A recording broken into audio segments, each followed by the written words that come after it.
So hello everyone, welcome to day 48 of learning data science. And till now, what we have covered with the Python topics, we have covered with the EDA, and also in EDA we have covered with the plots, we have covered with the first moment business decision, statistical analysis, mean median mode, measures of dispersion, covariance, standard deviation range. We covered with third moment business decision, skewness, kurtosis, some univariate plots such as histogram, squiffy plots, bar plots, some bivariate plots such as scatter plot, which we discussed yesterday. We also discussed about the primary purpose and secondary purpose of these plots as well. And the most important thing yesterday we discussed was the correlation coefficient, right? So what we are going to today, we are going to discuss a more into some covariance correlation thing, okay? And then we will be going to start with data pre-processing steps, how we can handle the outliers, what is encoding, what is in, basically all those things. Okay, I will not just explain it now because it will be quite confusing for you guys. Okay, so for that reason, right now today we are going to discuss about the covariance and these all steps. Okay, and tomorrow we will start with the data pre-processing steps. Okay, so here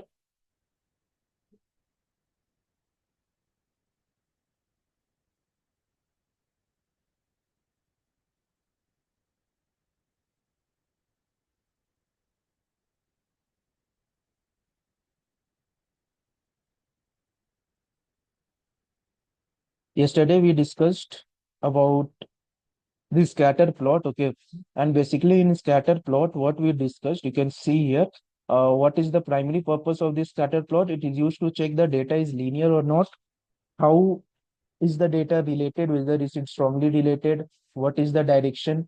Again, how we can check the direction, again here is the slope of the line, and how it is related, the correlation coefficient, you can see whether it's a strong relation or not, these all things. And again, if the value of r is greater than 0.85, then it's strongly correlated. If it's less than 0.4, then it's weak. If it's mid in between, then it's moderate. Okay, again, this is a bivariate plot. What do you understand by correlation coefficient? How do we calculate the correlation coefficient? So I think the correlation coefficient we haven't understood. The formula we haven't been gone through it. Okay. How we can calculate the correlation. Okay. So what we'll be doing? There are two terms which I wanna explain it today. Is first is covariance.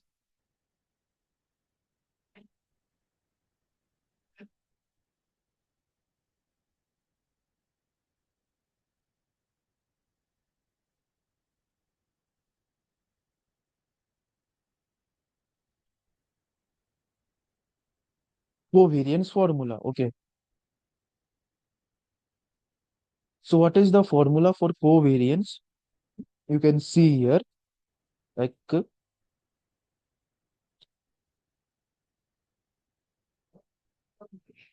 it's sigma of sigma not sorry summation of xi. Xi is the individual data points minus x bar. X bar is the mean of my first feature. Okay, and yi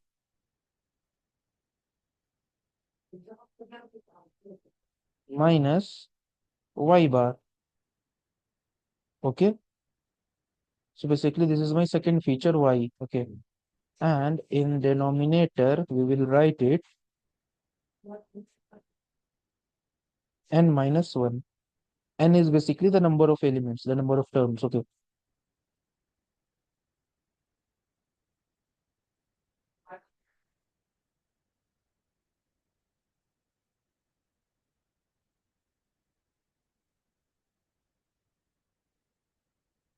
and what I will write here, basically xi here is xi comma yi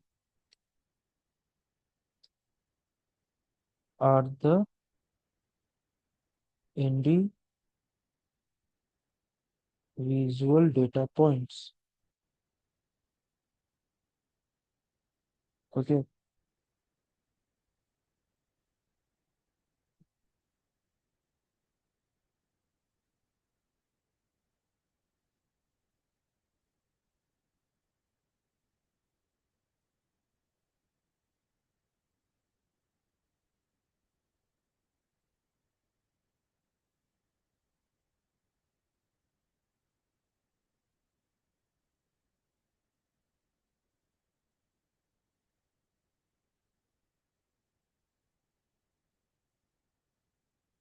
x bar and y bar are the means of x and y.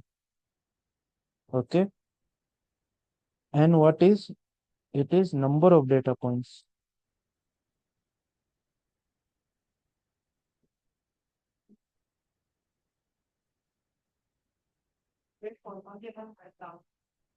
And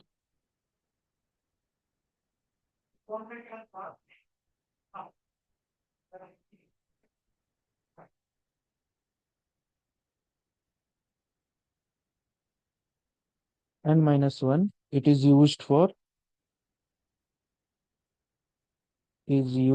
for sample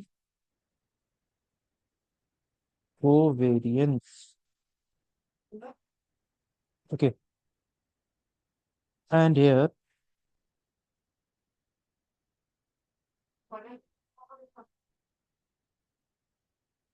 this is basically how do you write? You write it like this: covariance, and in bracket we write x comma y. Okay, so this is the formula. And when we talk about the formula, okay, of R, okay, so formula for R,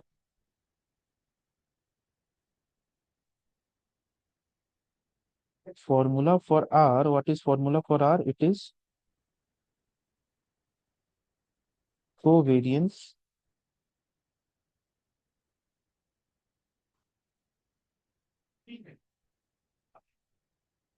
of x comma y divided by sigma of x into sigma of y. Okay, and basically this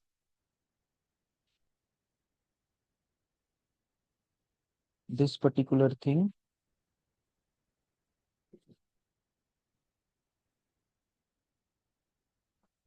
is none other than this formula.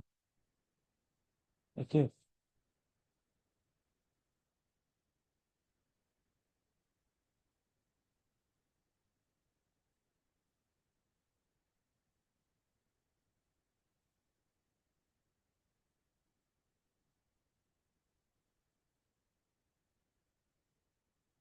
so this is formula, and here uh, what is basically sigma of x and sigma of y? What are those? These are these are the standard deviation of x and y.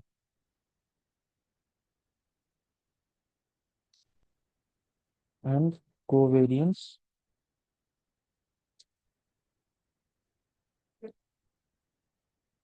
can take any value and is effective. Okay,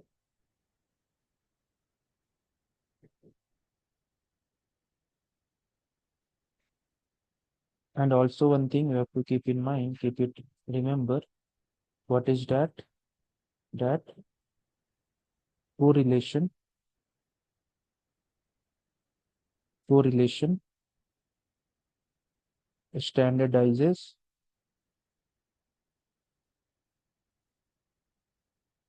covariance to a range of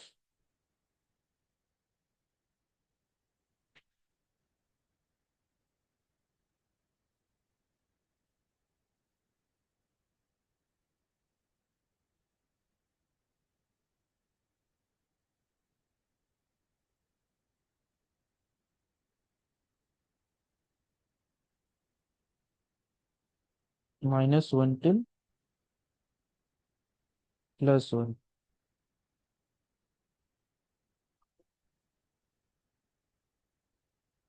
making it easier to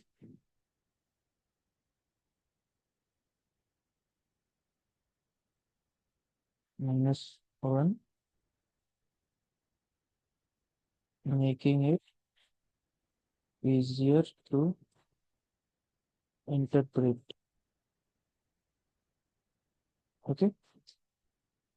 So correlation standardizes the formula from -1 to +1. Okay. And how do we standardize? We can standardize by this. This is basically the standardization. This is the standardization which we have talked yesterday. The standardization. This is standardization. How we standardize our scale. Okay. So this is the thing. So the again with regarding to formula,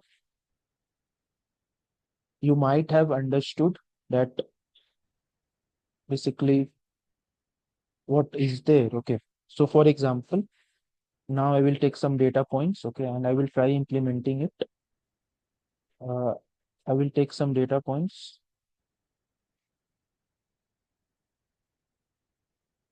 I will take some data points here X and here Y. My data points are 1, 2, 3,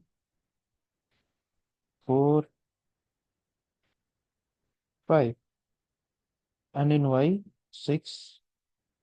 Okay. Now we will take a box.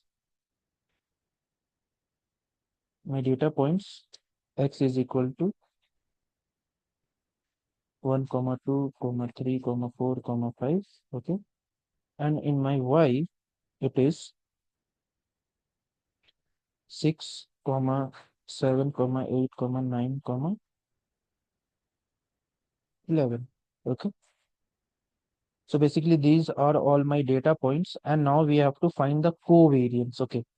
So what will be the mean?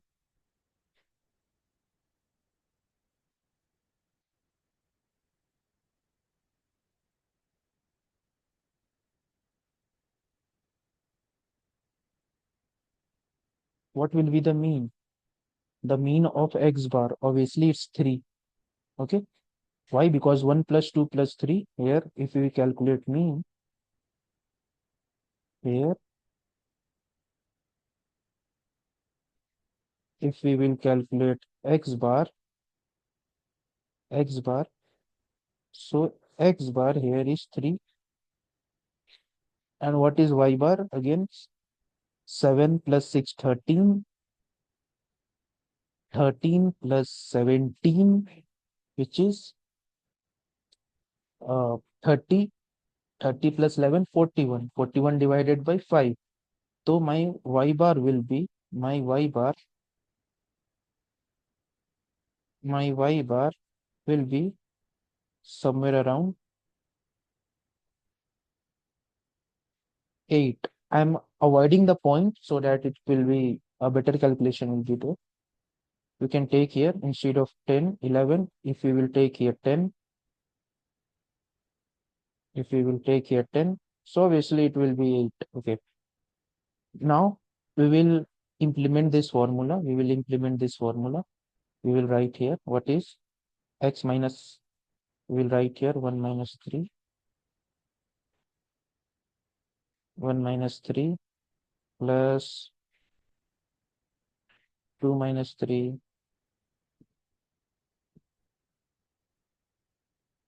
2 minus 3 plus 3 minus 3 plus 4 minus 3 and so on. Like you just calculate it, so on. You just calculate it. At the end, what you will see, basically its value will be minus 1 plus, sorry, its value will be minus 2. Its value will be minus 1. Its value will be 0. Its value will be 1. And similarly, 5 minus 3, its value will be 2. So it will, if you do the sum, these all things get cancelled. And at the end, you will get 0 into 0 divided by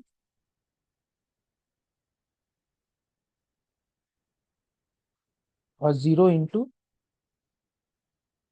some number you will get. Okay. Some XYZ, some XYZ number you will get. Okay. So, and divided by sigma of X into sigma of Y. Okay. So anything multiplied by 0 is equal to 0, and 0 divided by sigma of X into sigma of Y, it will be around 0. So if it's 0, then ultimately what you can say, if it's 0, then here how it is correlated? If it's less than 0.4, then it is weakly correlated. Then my data points, how it is related? It is weakly correlated. Okay. So you have find your correlation, it is weakly. And again, you can see here, if you will plot the graph, okay, if you will plot the graph, if you will plot the graph like this, then somewhere around 1, 2, 3, the data points are not matching. It will not lie on a single line. Somewhere around one will be here, one data point will be here, one will be here, one will be here. So similarly, it will be like this. Okay. So there is no relation into it, no relation you can define it. So for that particular thing, this relation is weak. Okay. So tomorrow, what will we going to do? We will try to learn the code of this particular thing, and we will try to execute it. Okay. And not tomorrow, probably day after tomorrow, we will start with data pre-processing. Tomorrow we will see that how we can understand with the codes. Now you can take the screenshot of this. Now you have understood the basic mathematics behind it. But in Python you have the codes already written for it. Okay, you don't have to implement these formulas. You have to just write the syntax, the code as well. Okay, so you have to just write the formulas there in Python, and hence you can be able to execute those. So tomorrow you are going to see that. Till then, you guys just keep practicing it, at least thousands lines of code, and see you tomorrow. Bye bye. Take care. Jai Hind.